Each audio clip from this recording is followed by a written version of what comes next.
Cricket வீரரா இருக்கும்போதே police கிட்ட arrest ஆன 3 கிரிக்கெட் வீரர்களை இந்த வீடியோல பாத்துறோம். நம்பர் 1 சுரேஷ் ரெய்னா.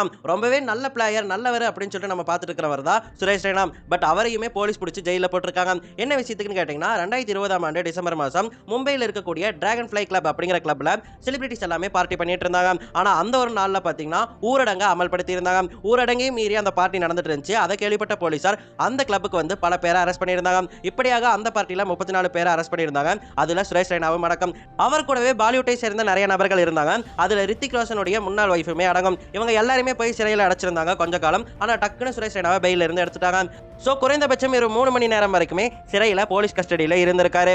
அதே சமயம் அதே வருஷம் ஆகஸ்ட் மாசம் இவர் சென்னை சூப்பர் கிங்ஸ் டீம்ல இருக்கும்போது பாதியிலே கிளம்பி போனார் இல்லையா, பயோ பப்பல உடைச்சிட்டு, அந்த ஒரு புகாருமே இவர் மேல இருந்துச்சு. ஆனா அந்த புகாருக்கு பிசிசிஐ எந்த வகையிலும் இவர் மேல நடவடிக்கை எடுக்கல. Number 2 Ben Stokes. 2017 யூகேவின் பிரிஸ்டோலில் இருக்கக்கூடிய ஒரு நைட் கிளப்ல பென் ஸ்டோக்ஸ் பல பேரை தாக்குறது மாதிரியான ஒரு சிசிடிவி ஆனது வெளியாகி கிரிக்கெட் உலகத்தையே பதைக்க வச்சுச்சு. அந்த கிளப்புக்கு வெளியே சண்டை நடந்து முடிஞ்ச கொஞ்ச நேரத்திலேயே போலீசார் வந்து பென் ஸ்டோக்ஸ் அரெஸ்ட் பண்ணியிருப்பாங்க. அரெஸ்ட் பண்ணி கோர்ட்டுக்கு போய் ஆஜரும் படுத்தியிருப்பாங்க. எதுக்கு சண்டைன்னு விசாரிக்கும் போது பென் ஸ்டோக்ஸ் அந்த கிளப்புக்கு போகும்போது தன்னுடைய 2 ஃப்ரெண்ட்ஸை கூட்டிட்டு போயிருக்காரு. அவங்க 2 பேருமே கேவாமா. அவங்க கே அப்படிங்கறதால அங்க வந்த 2 பேரு வேணும்னே அவங்கள அபியூஸ் பண்ணியிருக்காங்க, தவறான வார்த்தைகளை பயன்படுத்தி திட்டிருக்காங்க அப்படின்னு சொல்லிட்டு சொல்லியிருக்காரு. அதனால பென் ஸ்டோக்ஸ் அவங்க 2 பேரையுமே அடிச்சிருக்காரு. அதுக்கப்புறம் அவங்க அடிக்க வந்ததால தான் அடிச்சதாகவும் தற்காப்புக்காக இது நடந்திருக்கு அப்படின்னு சொல்லிட்டு சொன்னாரு. தற்காப்புக்காக இது நடந்ததால ஃபைன் மட்டும் போடுறோம் அப்படின்னு சொல்லிட்டு பென் ஸ்டோக்ஸ்க்கு ஃபைனா போட்டிருந்தாங்க. இந்திய மதிப்புப்படி 35,46,000 ரூபாய். இது மிகப்பெரிய கெட்ட பேரை ECB கிட்ட பென் ஸ்டோக்ஸ்க்கு வாங்கி கொடுத்துச்சு. இதனாலேயே 2017 ஆசிஸ் டூருக்கு அவர் போக இருந்தாரு. ஆனா அந்த டூர்ல இருந்து அவரை கேன்சல் பண்ணியிருந்தாங்க. அதுக்கப்புறம் கேஸ் முடிஞ்சதுக்கு அப்புறம் தான் திரும்பவும் இங்கிலாந்து டீமுக்குள்ள கம்பேக் கொடுத்தாரு. அதுக்கப்புறம் தான் வேர்ல்டு கப் ஆடி இருந்தாரு. நம்பர் 3 ரூபேல் ஹுசைன். 2015 வேர்ல்டு கப்ல பங்களாதேஷ் டீமின் ஹீரோ அப்படின்னு சொன்னா அது ரூபேல் ஹுசைன் அப்படின்னு சொல்லிட்டு சொல்லலாம். ரூபேல் ஹுசைன் 2014 காலகட்டத்தில் நஸ்ரின் அக்தர் ஆப்பி எனும் நடிகையோடு ரிலேஷன்ஷிப்ல இருந்தாரு. அந்த ரிலேஷன்ஷிப்பை அதுக்கப்புறம் முறிச்சிருக்காரு.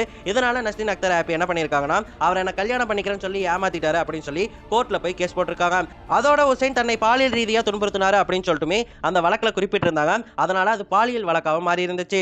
அதனால வேர்ல்டு கப்புக்கு 2 மாசம் முன்னாடி ரூபேல் ஹுசைனை கைது பண்ணியிருந்தாங்க. கைது பண்ணி கஸ்டடியில வச்சிருந்தாங்க. இருந்தாலுமே வேர்ல்டு கப் ஸ்குவாடுக்கு இவர் தேவை அப்படிங்கறதால பங்களாதேஷ் அணியானது ரூபேல் ஹுசைனை டீமுக்குள்ள அனுப்பி வச்சிருந்தாங்க. இப்படியாக 2015 வேர்ல்டு கப்ல பங்களாதேஷ் டீம்ல அவர் இடம் பிடிச்சிருந்தாரு. பங்களாதேஷ்காக அந்த டோர்னமெண்ட் முழுக்கவே நல்ல பெர்ஃபார்மன்ஸ் கொடுத்திருந்தாரு. குறிப்பிட்டு சொல்லணும்னா இங்கிலாந்துக்கு எதிராக நடந்த போட்டியில 4 விக்கெட்டுகளை வீழ்த்தி இங்கிலாந்து அந்த மேட்ச்ல ஜெயிக்கிறதுக்கு மிக முக்கிய காரணமா இருந்தார் ரூபேல் ஹுசைன். இதனால நிறைய பங்களாதேஷி ஃபேன்ஸ் அவரை பாராட்ட தொடங்கி இருந்தாங்க. ஹீரோவாவே அன்னைக்கு மாறி இருந்தாரு. இந்த ஒரு காரணத்தாலேயே நஸ்ரின் அக்தர் ஆப்பியோட லாயர் என்ன சொல்லிட்டாங்கன்னா இவர் ஹீரோவா இருக்காரு, இவருக்கு எதிராக நான் வழக்கு நடத்த விரும்பல அப்படின்னு சொல்லிட்டு அந்த கேஸ்ல இருந்து விலகி இருக்காங்க. அதுக்கப்புறம் எந்த ஒரு லாயருமே ரூபேல் ஹுசைனுக்கு எதிராக வழக்காட வரல. அந்த ஒரு காரணத்தாலேயே அந்த வழக்கை திரும்ப பெற்றுட்டாங்க நஸ்ரின் அக்தர் ஆப்பி.